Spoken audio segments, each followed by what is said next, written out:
Hello there YouTube. A couple of days ago, a video came across Kage's desk, and we well into a rousing game of faith versus evidence, with the usual crazies when replies to the thread were inexplicably disabled. He started another thread, and the conversation that ensued included the following. You don't have to know any rapists or murderers, just look around you in the world, you see the cruelty. And just because you don't agree with religion doesn't mean you should be so rude and ignorant about it. Do you believe all Christians are Muslims, or whatever else someone is labeled as mental and a psychopath? No. It all depends on the person themselves. So blaming one's actions on the belief of a god is just wrong. My response was a bit less than diplomatic, but at the heart of it were 4 questions that I believe every theist should answer. I can't answer it for them, those answers have to come from within.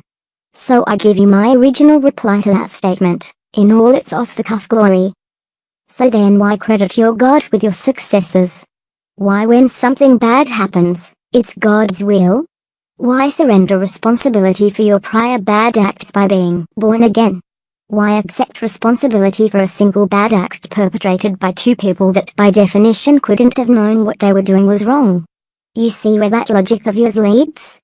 We blame you for your bad acts. And since the vast majority of you simply repeat the same bad acts in the name of your magic sky fairy, then there is some level of justification when you run in here like an elephant into a glass blowers convention and start spouting the same tired crap we've all seen a million times. Think about it, and then examine your final line more closely. That machete hacks both ways, little lady. We have the same morals you do. We'd just rather not cower in fear of our psycho-emotionally abusive imaginary friend.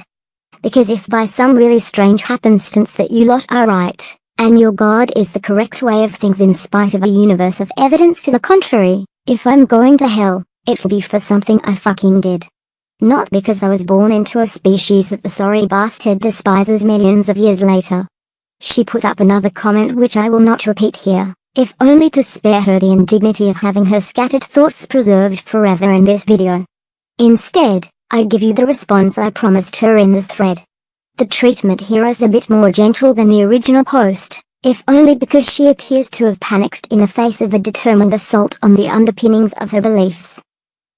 I can understand that you were unhappy in the extreme with the questions I asked you, but nowhere in your ramblings did you stop to think about why I asked them. They come to the heart of the belief in gods.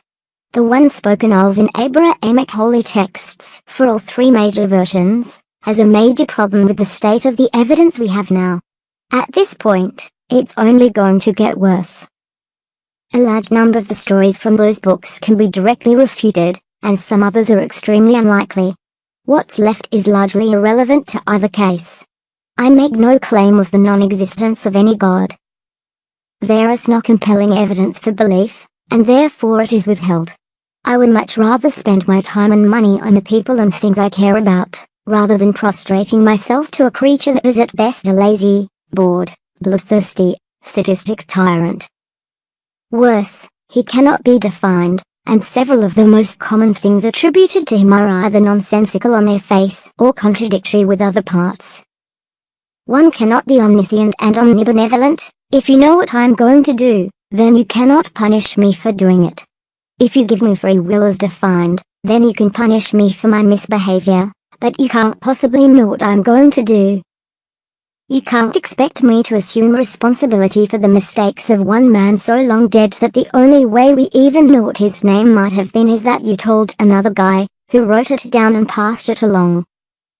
Such a creature, should it exist, left us a book that any collection of people capable of processing the evidence of the world around them is going to debunk given enough time and effort, and then told us it was true because he/she said so. That won't wash. The evidence for the veracity of a source comes from other sources, direct observation and experiment. If you go back down the line, the other sources will all lead to direct observation or experiment as well. A scientist whose primary reference is herself won't last very long, and a proper experiment can be repeated to verify the results. Worse is an academic that makes a positive claim and provides no or not enough evidence, or presents a fundamentally flawed source as fact, and draws a conclusion based on that evidence. You did at last, as do most fundamentalist theists. You make the extraordinary claim that your God exists as described in the Bible, and when pressed for evidence, you present that document. It's called circular reasoning, which nearly always goes hand in hand with a thing called special pleading. I don't make exceptions for those things, and especially not to spare anyone's feelings. I see what you're trying to do, and much as I hate to be a bitch, the questions need to be pondered and answered honestly. If it makes you feel better, envision you and your preferred parent, and look at what it would do to your children if you were the parent in that case. Because mother is the name for God in the hearts and minds of all small children. Would you blame your great-grandchildren for your child's first dirty diaper? Or the first time you got bit while she was cutting teeth? I wouldn't. However, it is the definition of original sin. If your son, having sold everything you own without permission, came to you the following day and sincerely begged forgiveness, would you trust him with the key to your house again? Or would you hand over your ATM card and PIN? I wouldn't do that either. I might forgive him the original crime, and find out why he did it so we can get that sorted, but I would never again leave him in a position where he could do it the second time. Fundamentalists of most stripes will tell you that their God would do exactly that. Some will tell me that we cannot know the mind of God, and I would certainly agree. Except that they're still not off the hook. God as they describe it cannot be threatened, and has no need for survival instincts. Nor does it require food or have any drive to reproduce. Without the drives for defense, breeding or feeding, how would it think? It has an eternity of assassinating the clock to look forward to, and absolutely nothing to do. He's got a planet full of upright apes around a middle-aged star in the middle of a bunch of other stars that don't have critters aboard bright enough to do more than run away when it turns up and makes a bunch of noise. The apes there cower, but are curious enough to wait and see if anyone dies for being in the same area. Now envision yourself in that situation. What would you do? If you're anything like most people that have ever played SimCity or Populous, you're going to torture them for your own amusement. Because that's what you've got left without the daily struggle to survive and propagate your own kind. Once you've got them all riled up, you can wander off for a bit, and then come back and check on them later if you feel like kicking them some more. Without the need to cooperate to survive, you have no morals. They are specific to social creatures that cannot secure the resources needed to survive by themselves.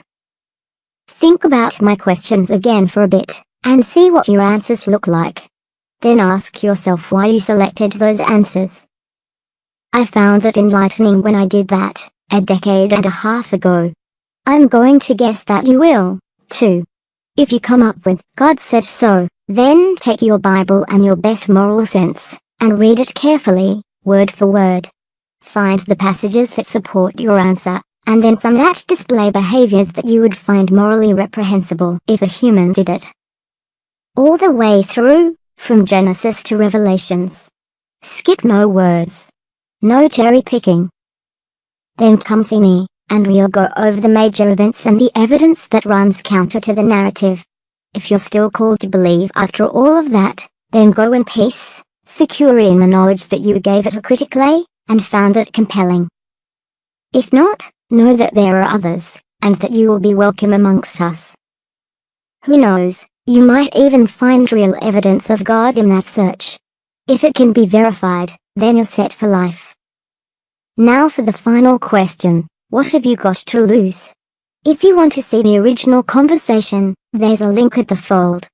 To the recipient of this message, I don't expect you to like me for posing you the challenge I have, nor do I expect I will ever get a response.